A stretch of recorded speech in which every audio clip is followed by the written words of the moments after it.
안녕하십니까. 김필수 자동차 연구소의 김필수입니다. 오늘 주제는요, 중고차에 대한 주제입니다. 중고차 주제 중에서도 중고차 정책인데요.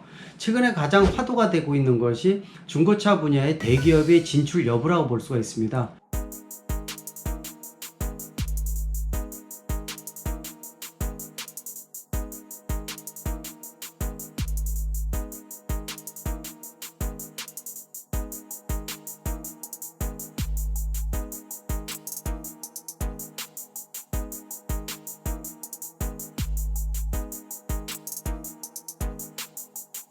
아시겠지만 국내 중고차 분야 이 소비자들의 불만도 상당히 높은 상황입니다.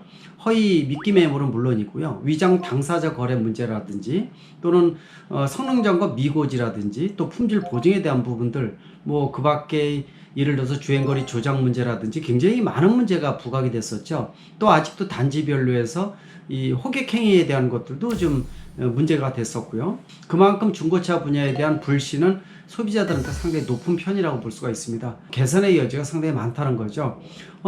이런 상황에서 국내 중고차 분야의 대기업 진출 여부에 대한 것들은 아마 굉장히 큰 애프터마켓 시장에서 파란을 일으킬 것으로 좀 보고 있어서 양방 간의 공방이 이어가는 상황이 현재의 상황이 아닌가 이렇게 보고 있습니다. 국내 중고차 산업은요, 거래 대수가 370만 대 정도가 됩니다. 물론 이거는 B2B까지 포함을 하는 거니까 실제로 소비자 거래인 B2C를 따진다면 260-70만 대 정도가 될 것으로 보고 있습니다.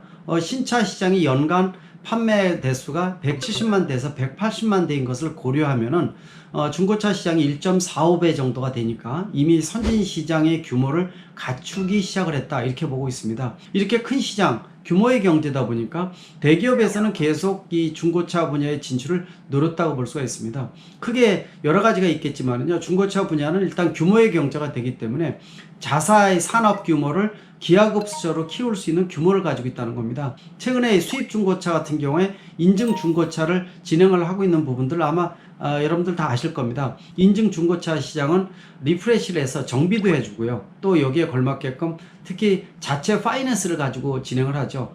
일반 이자에 비해서 중고차 할부 같은 경우에는 거의 두 자리 숫자, 연간 두 자리 숫자 넘어갈 정도의 이득을 취하는 부분도 상당히 크다고 볼 수가 있죠. 이렇게 수익을 크게 보전하고 있는 반면에 국내의 대기업, 또 현대기아차 같은 대기업들은 진출을 못하다 보니까 이 부분에 대한 불만이 상당히 누적되어 있는 상황이 현재라고 볼 수가 있습니다.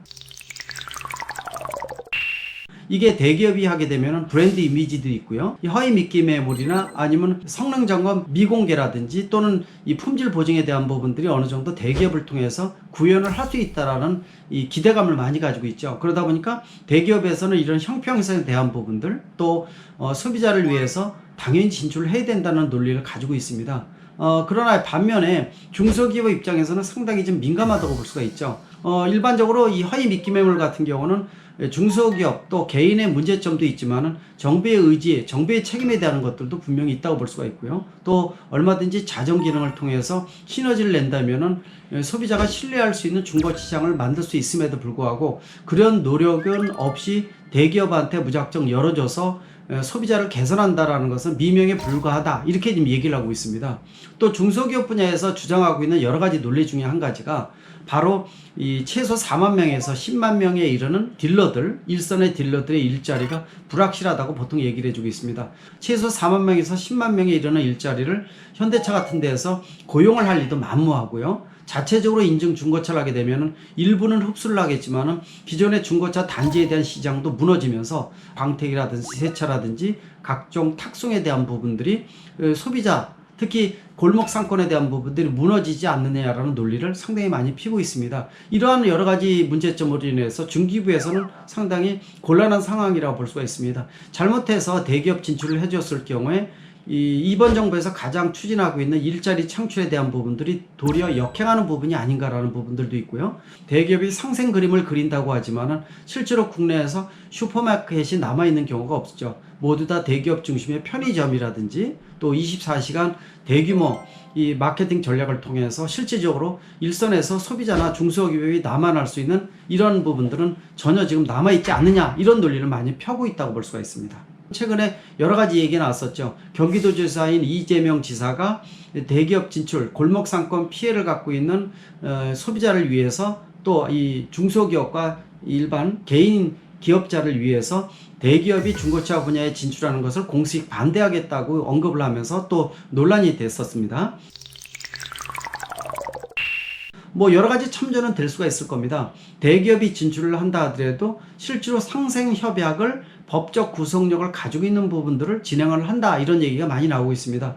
실질적으로 수입 중고차 분야에서 3년에서 5년 정도에 이르고 있는 이 수입차를 대상으로 실제로 인증 중고차를 진행을 하고 있는 거, 한정적인 역할을 준다는 거죠. 이런 것들도 참조가 될 수가 있죠. 오픈마켓 시장만 만들어서 시스템, 플랫폼만 제공을 해주고 실질적으로 안에서 이 먹거리에 대한 일자리 창출이라든지 실제로 수익 모델에 대한 것들은 중소기업이라든지 개인이 들어와서 활동하게끔 만들기 때문에 대기업에서는 플랫폼만 관리해서 관리 비용만 챙긴다고 볼 수가 있고, 나머지 부분들은 시장에 맡기는 부분들은 상생 그림이 아니냐라는 참조사항도 될 수가 있습니다. 아마 최근에 들어와서 가장 핵심이 되는 것이 이렇게 법적 구속력을 갖고 있는 상생 협약을 어떠한 그림으로 한국형 선진 모델이 안착화 될 수 있게끔 만들어주냐가 핵심이라고 볼 수가 있기 때문에 아마 이런 부분에 대해서 일반 소비자들도 관심을 가져주시면 좋을 것 같습니다.